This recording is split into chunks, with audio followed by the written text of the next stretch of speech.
성령 강림 주일을 맞이해서 하나님의 전으로 나와 예배하며 하나님께 영광을 돌리는 우리 모든 믿음의 가족들 위해 성령 충만함, 은혜 충만함, 기쁨 충만함이 있기를 주의 이름으로 축원합니다. 아멘. 성령 받은 사람, 성령의 사람은 기뻐하며 삶을 살 수밖에 없고 행복한 믿음의 길을 걸어갈 수밖에 없습니다. 이 자리에 계신 우리 모든 성도들이 성령 충만함 속에서 행복한 신앙인들이 되시기를 주의 이름으로 축원합니다. 하나님께서 모세에게 명령하게 되어집니다. 무엇을 명령하는가? 출애굽기 23장에 보면 너희들은 내 앞에서 세 가지 절기를 지킬지니라. 그러면서 세 가지 절기를 지키라고 말씀하게 되어집니다. 그 세 가지 절기가 무엇인가? 제가 세 가지 사진을 가지고 왔습니다마는 제일 첫 번째 지키라고 하는 절기는 유월절이라는 절기입니다. 430년 동안 종살이 하다가 그 종살이 하는 자리에서 벗어나게 되어지는 놀라운 자유와 해방을 맞이하게 되어진 절기가 유월절, 무교절이라고 표현하는 절기입니다. 두 번째 절기는 하나님의 백성들이 농사지어서 새해를 맞이하면서 첫 번째 거두는 밀농사, 보리농사, 맥추절을 지키라 그랬습니다. 힘들게 농사지었음에도 불구하고 하나님의 도우심이 있었고 하나님의 인도하심 속에서 농사지어 먹을 수 있게 하신 하나님 앞에 감사로 영광을 돌리는 이 맥추절을 초실절이라고, 칠칠절이라고, 오순절이라는 말로 표현하는 하나님의 도우심에 감사하는 절기입니다. 세 번째 또 하나의 절기를 지키라고 했는데 그 절기는 바로 수장절입니다. 이 수장절을 다른 말로 초막절이라, 장막절이라 라고 표현합니다. 광야 생활 40년 속에서 그 장막을 치고 초막을 치고 그 속에서 생활했던 것처럼 하나님 앞에 농사를 잘 지어서 그 농사를 창고에 들여놓고 수장고 창고에 들여놓고 1년 동안 먹고 살 수 있는 것을 허락해 주신 하나님, 광야 속에서 만나와 메추라기로 그들의 줄임배를 채우신 그 하나님께 감사로 영광을 돌리는 절기가 바로 이 수장절입니다. 이 세 가지 절기를 지키라 그랬는데 오늘 본문 속에 절기가 등장하고 있습니다. 오늘 본문 1절 첫 마디가 오순절 날이 이름에 그랬습니다.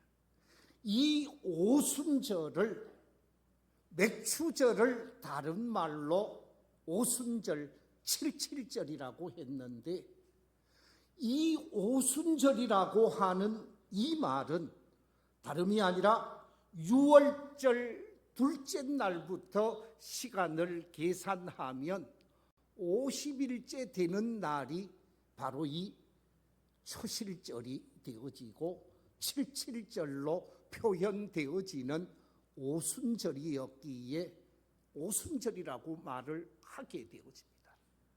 그런데 오늘 본문 속에 보면 성령의 역사가 오순절에 임하게 되어졌다고 말씀하고 있습니다.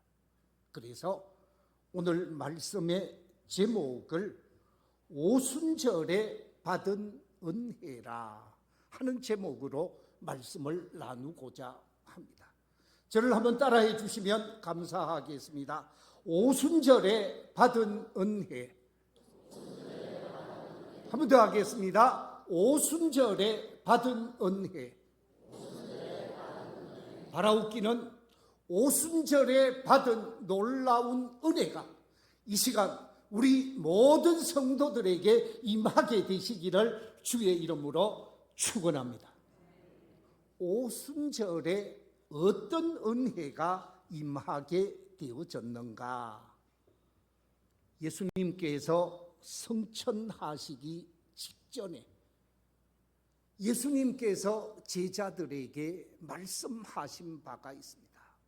이제 내가 이 세상을 떠나가게 되어지는데 너희들이 약속한 성령을 기다리며 기도하고 있을 때 너희들에게 약속한 성령을 부어주시겠다 하시면서 약속의 말씀을 붙들고 믿음으로 은혜를 사모하라는 주님의 말씀이 성천 직전에 주어지게 되어집니다.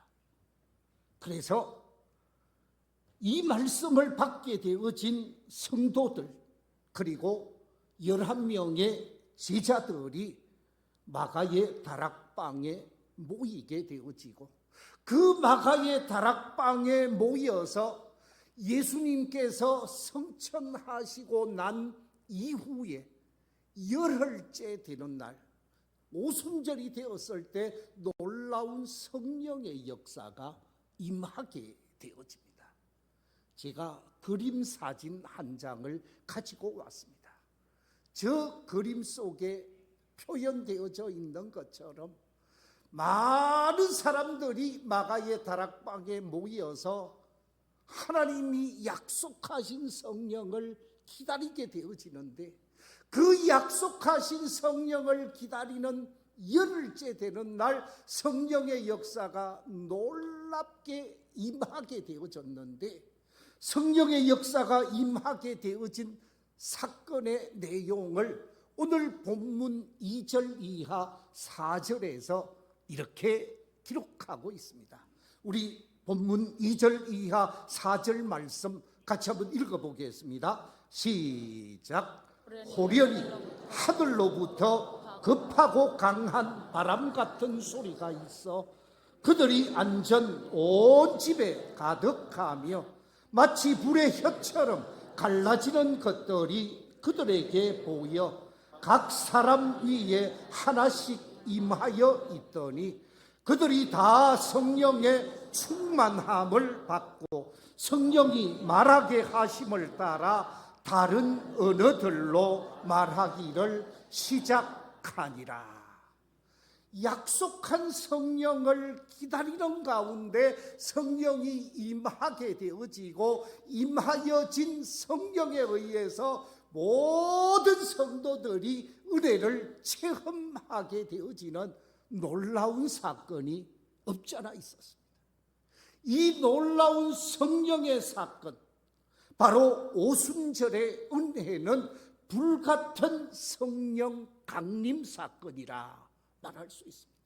이 불같은 성령 강림 사건에 의해서 온 성도들이 은혜를 받게 되어지고 변화된 삶을 살게 되어지고 새로운 존재로 거듭나게 되어졌는데 성령 받은 사람, 성령의 은혜를 체험한 사람에게는 어떤 특징이 있는가?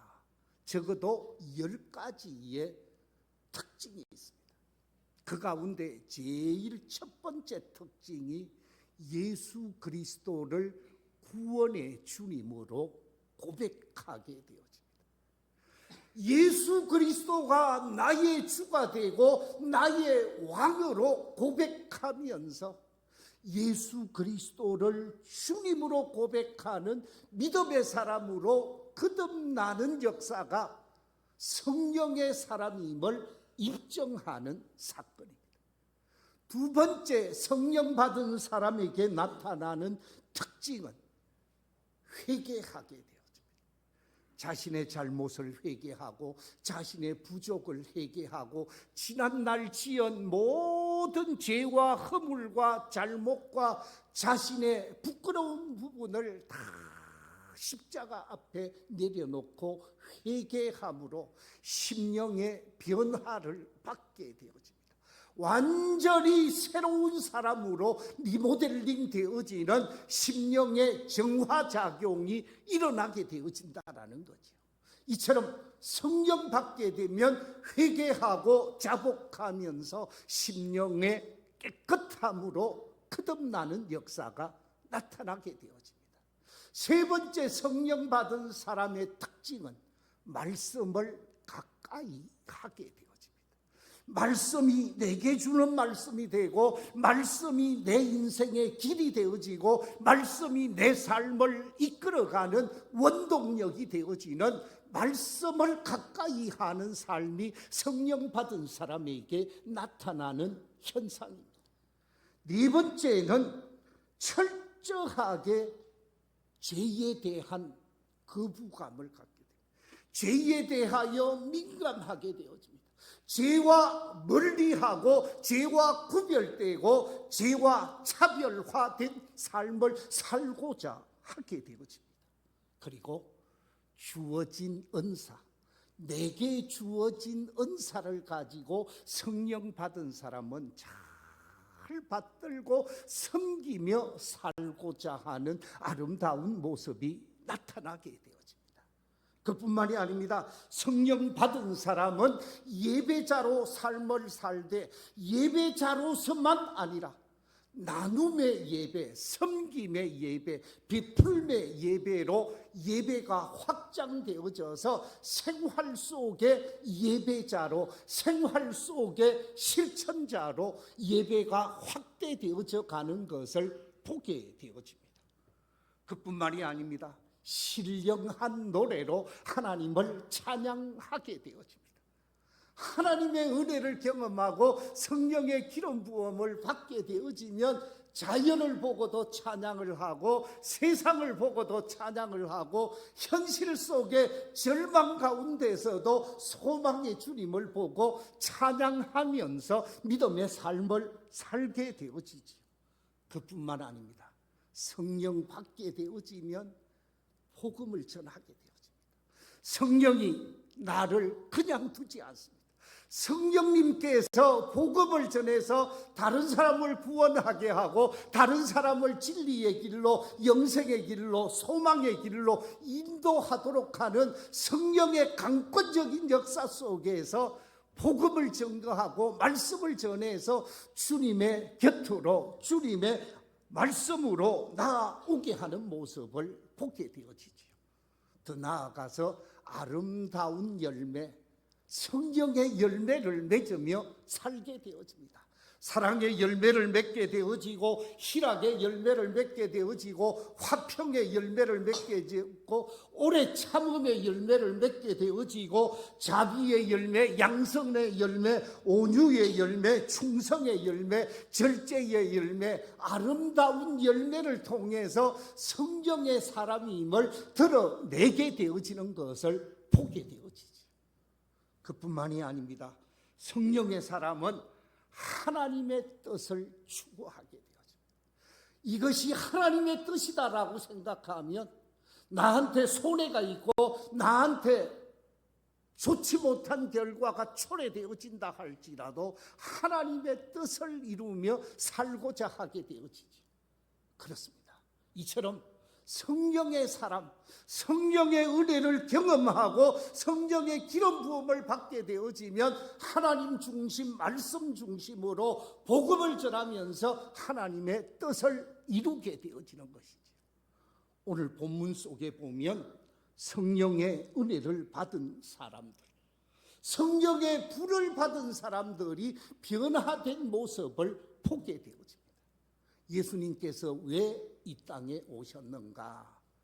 예수님께서는 이 땅에 오신 이유를 여러 가지로 말씀하고 있는데, 크게 두 가지 측면에서 예수님이 이 땅에 오신 이유를 성경에서는 말하고 있습니다. 예수님이 이 땅에 오신 첫 번째 이유가 뭡니까? 예수님이 이 땅에 오신 첫 번째 이유는 다름이 아니라 잃어버린 영혼, 하나님을 잃어버리고 고아처럼 살고 있는 한 영혼을 찾아서 구원하기 위해 예수님은 이 세상에 오셨다고 했습니다. 또 한 가지가 있습니다. 예수님께서 이 땅에 오신 이유는 잃어버린 영혼을 구원하여 그 심령 속에 성령의 불을 붙여주고 성령의 은혜를 베풀어 주어서 그 한 사람 한 사람을 통해서 구원의 역사를 이루어 가기 위해서 이 땅에 예수님이 오시게 되어진 것이지요. 그렇습니다. 예수님께서는 이 땅에 잃어버린 자를 찾아 구원하고 구원받은 영혼들 심령 속에 불을 붙여서 믿지 않는 다른 이웃을 구원해서 구원의 삶을 살도록 하기 위해서 우리 주님은 이 땅에 오신 것이지요. 바라옵기는 이 자리에 계신 우리 모든 성도들이 성령의 은혜를 경험하게 되어지고 예수 그리스도를 믿는 믿음의 사람으로서 성령 충만함으로 하나님의 기쁨이 되고 하나님의 역사 속에 아름답게 쓰임받는 하나님의 사람들이 다 되시기를 주의 이름으로 축원합니다. 성령 하나님은 예수님께서 떠나가시고 난 이후에 예수님이 성령 하나님을 이 땅에 보내주신 영으로 표현하고 있습니다.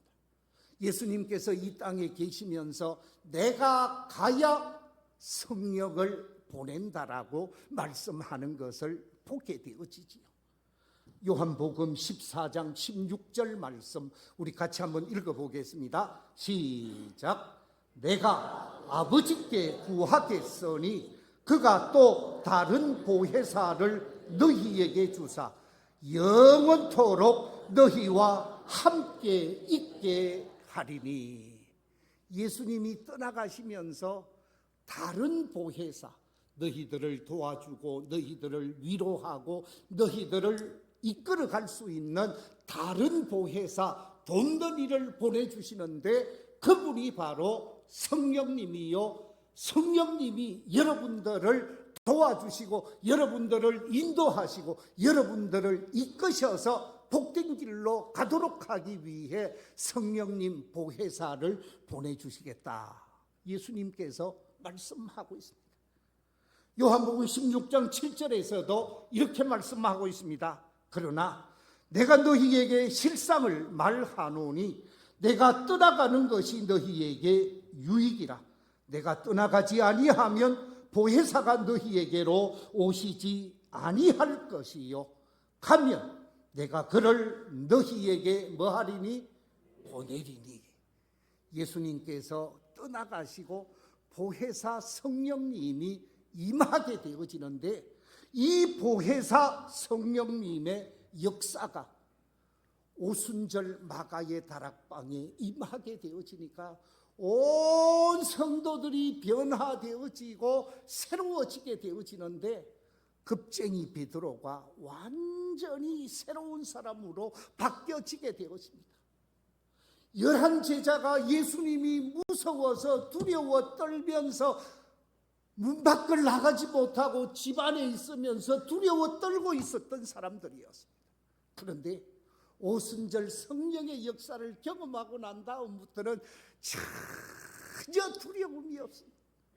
전혀 두려워하지 아니하고 권력자들 앞에서도 당당하게 서게 되어지고 당당하게 복음을 증거하면서 변화된 하나님의 사람으로 삶을 살게 되어지죠. 그래서 은혜 받은 이 베드로가 설교를 하게 되어집니다.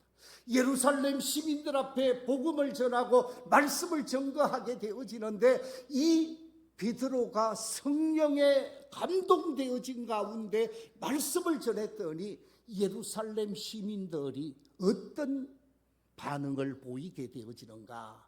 우리 한번 읽어보겠습니다. 사도행전 2장 37절 말씀 같이 한번 읽어보겠습니다. 시작.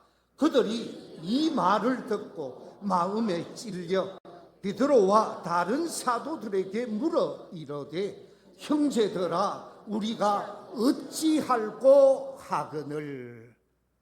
성령에 사로잡혀서 복음을 전하는 베드로의 말씀을 받게 되어진 초대 예루살렘, 이 교회 주변에 있었던 사람들, 길가에 있었던 사람들, 예루살렘 시민들이 모여 있는 곳에 가서 말씀을 전했더니 말씀을 받는 그 사람들이 다 은혜를 체험하고 자기 가슴을 치면서 십자가에 못 박아 죽인 그분이 바로 우리의 메시아고 우리를 위하여 십자가에 죽으셨음을 깨닫게 되어질 때, 십자가에 못 박으십시오, 십자가에 못 박으십시오 외쳤던 이 사람들이 우리가 어떻게 하면 좋겠습니까? 우리가 어떻게 하면 제사함 받을 수 있겠습니까? 우리가 어떻게 하면 용서받을 수 있겠습니까? 하고 질문하게 되어집니다.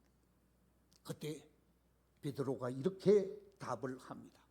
사도행전 2장 38절 39절 속에서 너희가 회개하여 각각 예수 그리스도의 이름으로 세례를 받고 죄 사함을 받으라. 그리하면 성령을 선물로 받으리니 이 약속은 너희와 너희 자녀와 모든 먼데 사람 곧 주 우리 하나님이 얼마든지 부르시는 자들에게 하신 것이라. 잘못을 범한 사람, 부끄러운 짓을 한 사람, 죄 지은 사람들에게 너희가 회개하게 되어지면 죄 용서함을 받을 것이고 거듭나게 되어질 것이고 성령을 선물로 받을 것이고 은혜를 체험하게 되어질 것이다. 그러면서 회개하고 예수를 믿게 되어지면 너희들에게 놀라운 성령의 역사가 임하게 되어질 것이라고 말씀하고 있습니다.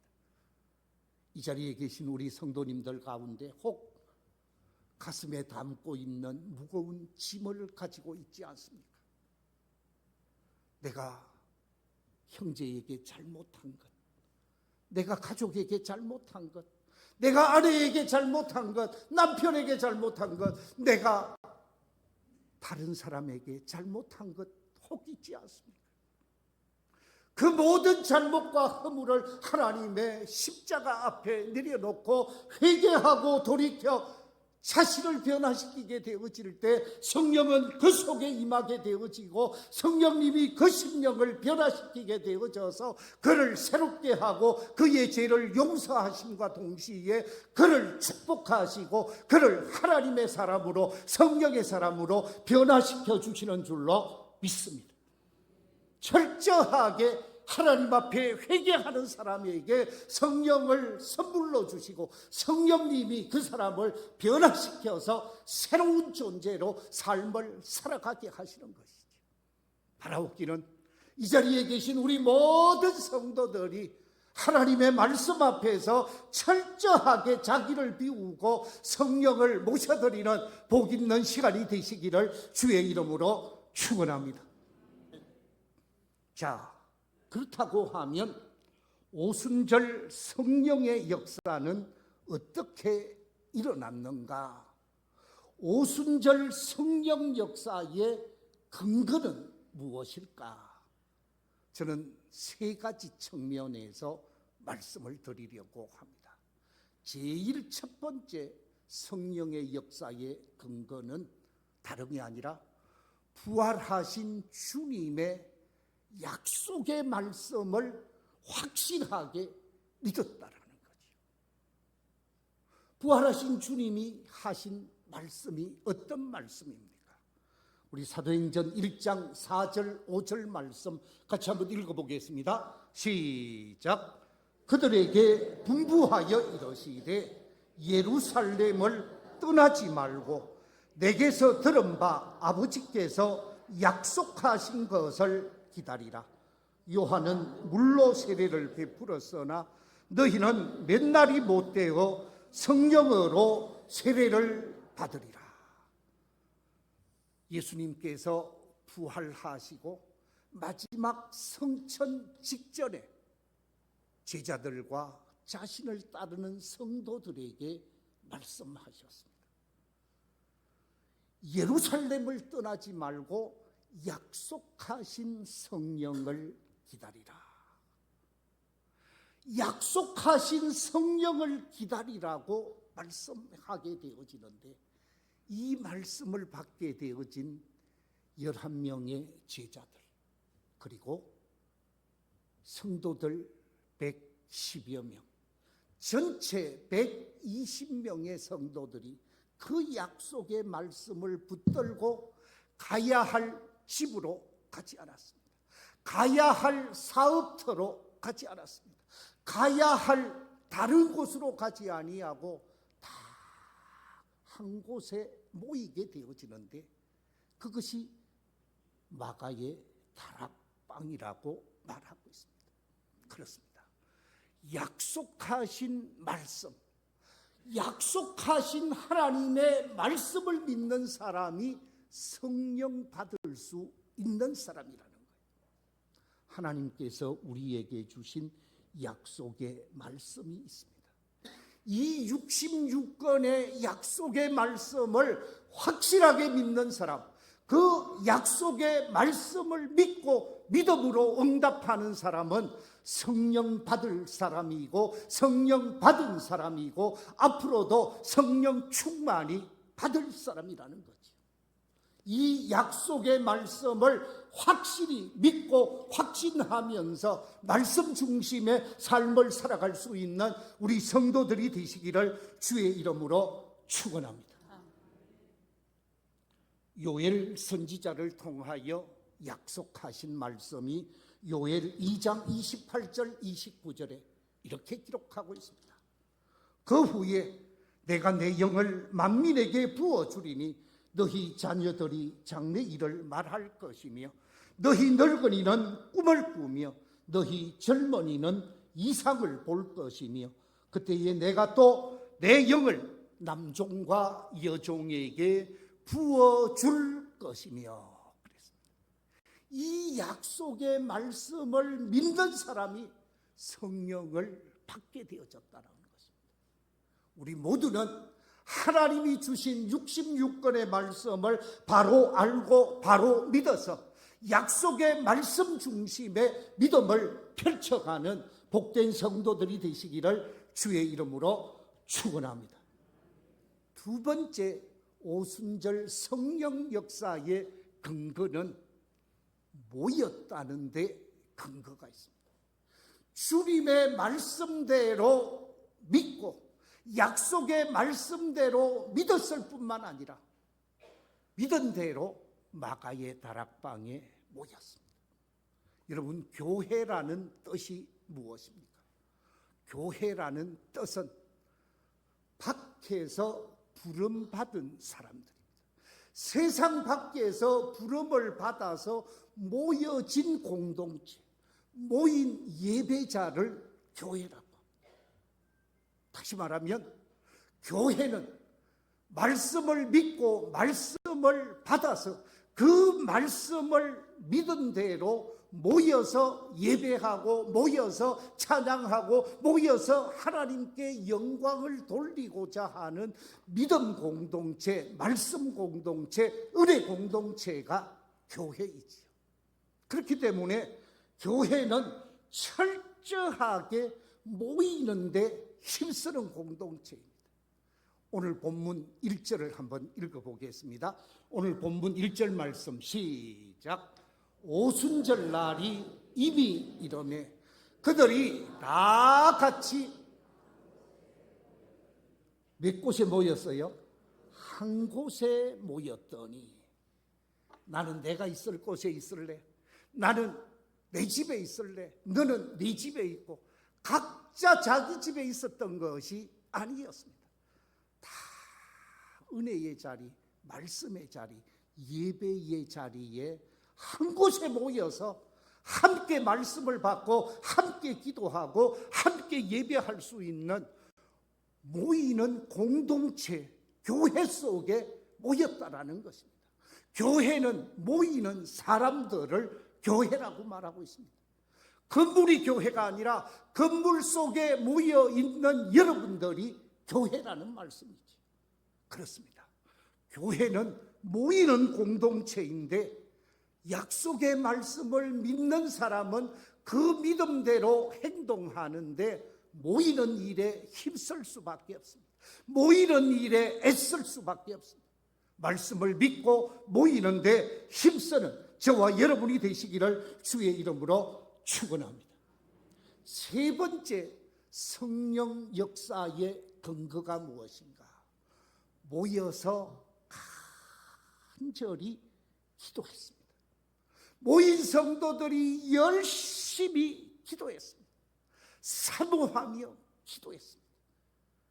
오늘 성경에 보면 본문 이전의 말씀, 우리 함께 사도행전 1장 12절 이하 14절 말씀을 같이 한번 읽어보겠습니다. 시작.